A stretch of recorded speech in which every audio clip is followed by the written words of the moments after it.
PBA making his 25th all-time appearance in the great state of Oklahoma. Second straight year in Oklahoma City. Angelo Jones. Moments ago, he was speaking, Brad Angelo, with Coach Timmy Mack. Should have never been that far right. Huh? Should have never been that far right. Pisses me off. But it was my choice.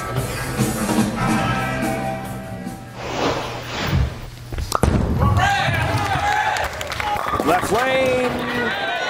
Looking for help across the deck at number 10. And Brad just did a Mother May I move to the left. He moved a good 10 or 12 boards with his feet and about half of that with his target. And look how much deeper he is now.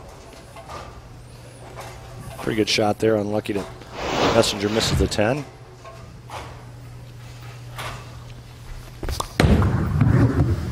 Down goes the 10. Did you agree with his own self-critique there and speaking with Timmy Mack? I really do, because what I look at and what a lot of players look at on a flat pattern, when you have 5 players on one pair of lanes with 10, 20 minutes of practice, the players have one of two options. They can either all play in the same zone, same part of the lane, and break down a friction zone, if you will, and then move in off of that and throw to that. Or they can play all over the place. If they do that, the scores are going to be awful. The lanes are going to be brutally tough. All Brad had to do was move in where Tommy is. So Tommy's got a decent look from that, just inside that 4th arrow. Brad can certainly play there, but Brad chose to stay right of that early. Well, guess what? Right now he's back where Tommy Jones is, right now inside 4th arrow.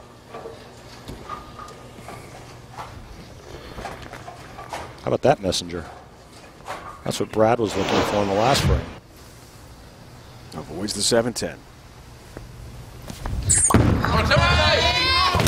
Wow! Can't fucking hang on to it. Everything Whiffs on the 7. Last week on the summer swing, struggles as well. Early in that match. Leave it there. Well, he still maintains a 10-pin lead, but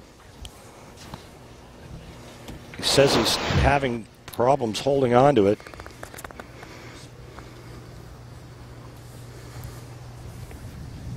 And that looks pretty good there, but his spare ball obviously needs to be taped up again as well, probably. Comes in high. 3-6-10 stands. Schroeds, I need tape again. Bad time for this to start happening for Tommy Got the air Jones. to work now. He's got to tape up his spare ball. I don't know if he's going to get more tape in the strike ball or not, but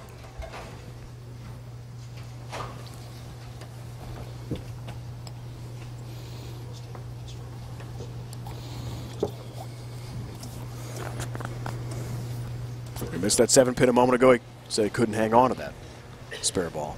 On a release, having trouble with it. Tape added. We'll see how he does. very interesting the way Tommy puts his hand in the bowling ball. Thumb sideways first, and then kind of tweaks his wrist the other direction, put his fingers in. Can't cover the 10 stands. Back-to-back open frames and back-to-back missed spares for Tommy Jones. Wow, good frames.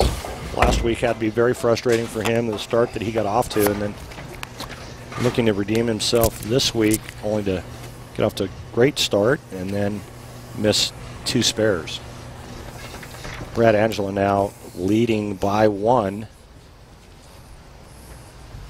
Working on a spare here in the 5th frame, and does make a ball change here on this right lane. Come on, Brad! Come on, Brad! Perfect. Into the 1-3 pocket. And all 10 down for Brad Angelo from just outside Buffalo, New York.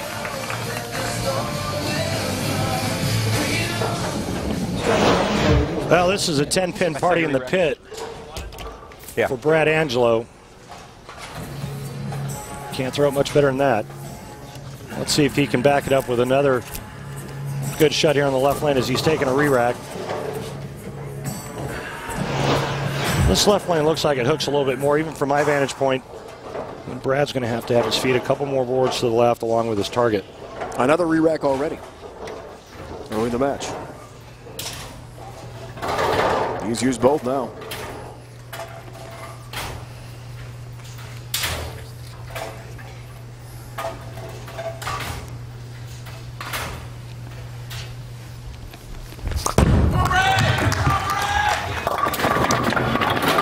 Comes in high and leaves a 6-10.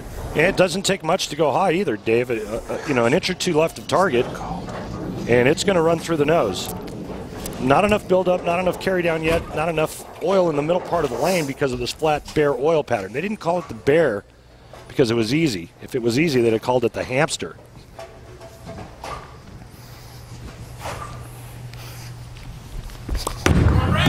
Here's Brad. Covers or some other diminutive rodent. Yeah, I mean, that was the only thing that hamster. came to my mind. It's something diminutive and not real tough, you know. Not too threatening. I mean, and I'm an animal lover, but if you put out an easy oil pattern, you don't call it the bear. Maybe the weasel. I don't know.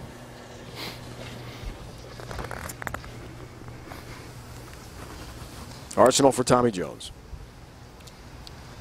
Black Widow Red Legend on both lanes. Whoa. Some sound, somebody moving, something caught Tommy. Somebody closing a door, slamming a door, but it's not like he doesn't have enough going on right now with the back-to-back open frames. But Something right here, I don't know what it is, but like it's goo. the good news is he's only trailing by one after all the adversity that he's gone through early on. Now there's some type of sticky substance on the approach. I mean, he's got all kinds of demons going on right now. Time 6. It started summer swing last week on his first ball. Wolf Open. Struggles. Extra Frame, the PBA's online video subscription service, has live coverage this week of the PBA 50 Tour's first major of the year, the Senior U.S. Open. In addition, the coming months will feature exclusive live coverage of every PBA 50 Tour event, plus start to finish coverage of the PBA Tour Extra Frame events and PWBA tournaments. Don't miss any of the action. Head to PBA.com, click on the Extra Frame link to subscribe. TJ resumes. He'll gladly take all 10 down. Yeah, this is a key shot, though, coming up here on the left lane that hooks. Tommy's got to make sure that he gets out of the ball clean, gets it going in the correct direction, give it enough room to the right, but not too much room to the right. It's called touch.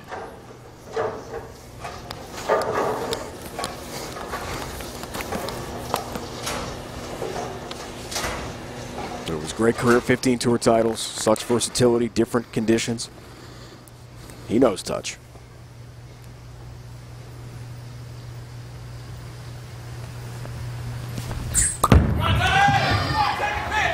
Crosses over, Brooklyn strike.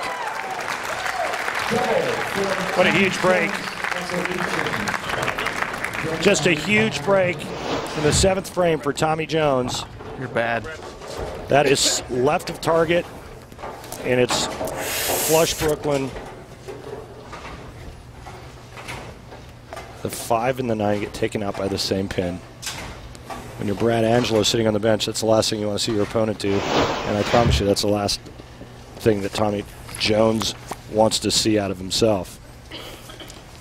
You heard him say it, you're bad. But he'll take that break because now he's got a 9-pin lead.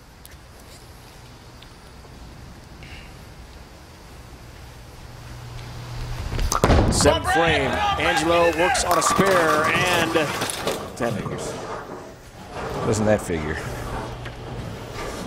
Well, you heard the comment, and the first thing through a player's mind is, oh, that figures. My opponent goes Brooklyn. I throw it great and leave a ring in 10. Unfortunately, in this sport, there is no defense. There's only offense. Brad Angelo did his job. He executed and made a good shot. Unfortunately, the pins didn't cooperate. There's the 10, covers his home bowling center, and Lockport outside Buffalo is his own center. Brad Angelo lanes. Runs that with wife Michelle. Children Dylan, Brielle, and Riley all watching at home in Western New York. Brad said, an up and down career, as we saw the 03 Rookie of the Year. A lot of injury issues, missed a full year with a wrist problem. Told us yesterday he's just overcome. Torn tendon.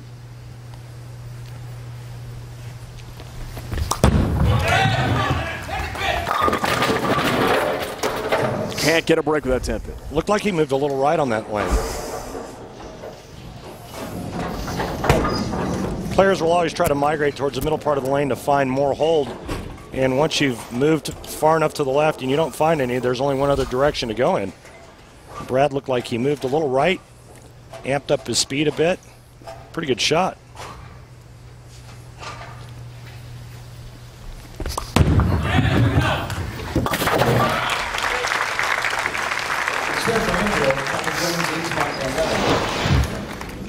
Two completely different ways to start for Tommy Jones and Brad Angelo. You see that Tommy pretty much holds the ball belt high. Brad Angelo a little bit higher, but he's got a very unique style and a different start. He drops that ball way down and very low into the swing.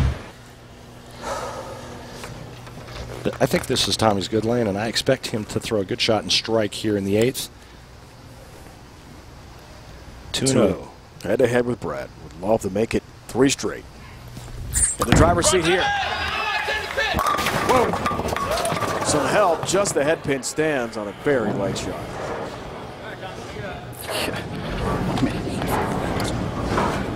Well, Tommy's having an obvious problem with his grip. And this one, he just dead loses it at the bottom of the swing. Remember last week he had the one that went into the right gutter.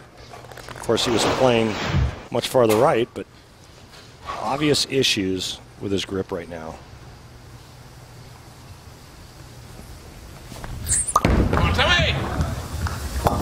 Boom. Hey. Going to more tape now. We need another roll in a second. He's used a lot, hasn't he? He said he's going to need another roll. Yeah, it's rare to see this much repair going on during a match.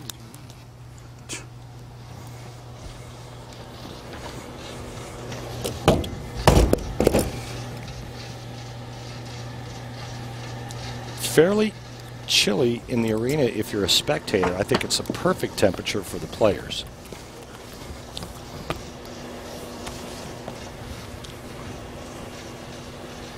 Tommy Jones holding on to a slim 10-pin lead. A lot of drama in this match and a lot of uncertainties.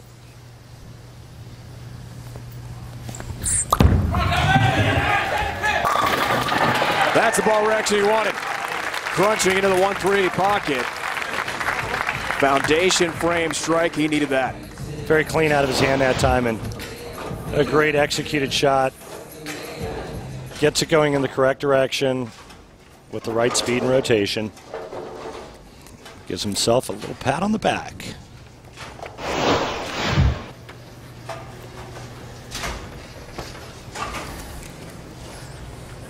Brad Angelo, possible 205 if he strikes out 9th and 10th frame. Tommy Jones can strike out for 215. No matter what Brad does here in the 9th and 10th, he can't shut out Tommy. Come on, Brad! Come on, take the pit! Oh, and he got it to that wiggle spot down the lane. 2-10 split.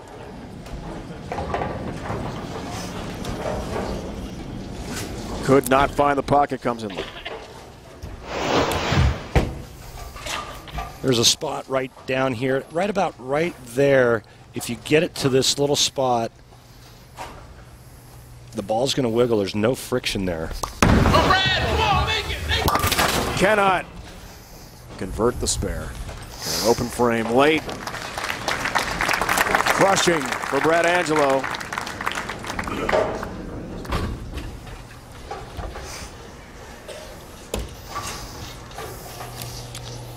Well, Tommy Jones looks like he might survive game 1. Brad Angelo now best he can shoot 182. Tommy would need 9 pins total in the 10th frame.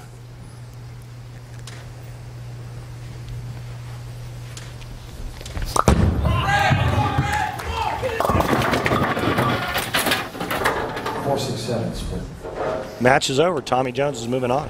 On the bench with a 4-6-7 split there for Brad. And Tommy Jones. Wolf open last week. Taping here. Could not get started. You want to see the red one? I just feel like it's not starting either. That was never in the match. And Brad Angelo, two-time titleist and former PBA Rookie of the Year. We'll see his day come to an end.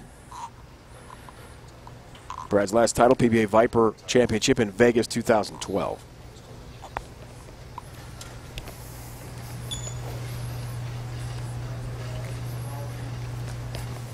Need a thumb.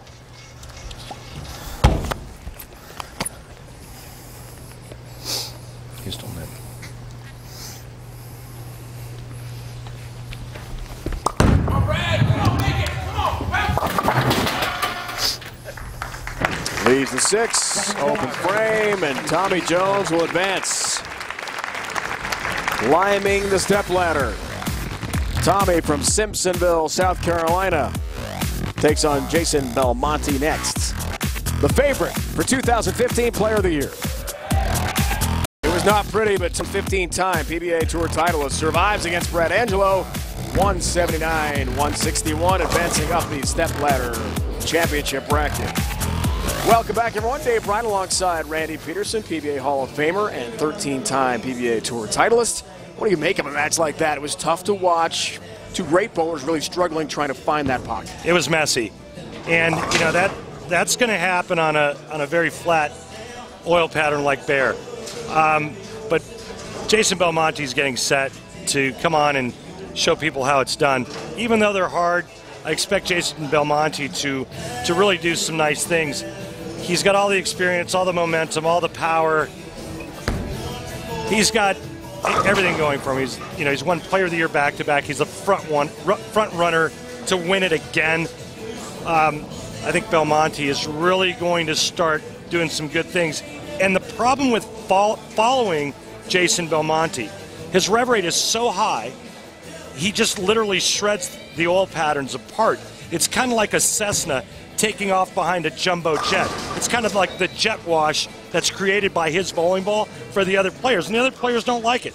It really does some crazy things to the other players' ball reactions. But there is one other wild card.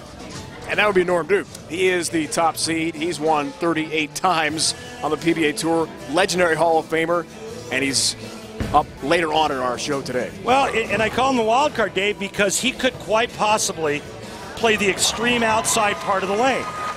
And he's the only player on our telecast that can actually pull it off. I watched him in practice. I talked to a couple of his tour reps, and they all said the same thing. There may be a way for Norm Duke to play out. If Norm Duke can play out, if we see him play out, I think he wins. We are ready for the two-hander from down under. You ready? Jason Belmonte of Australia, two-time Player of the Year, very likely going to win it again in 2015. Belmonte, Jones, coming your way next.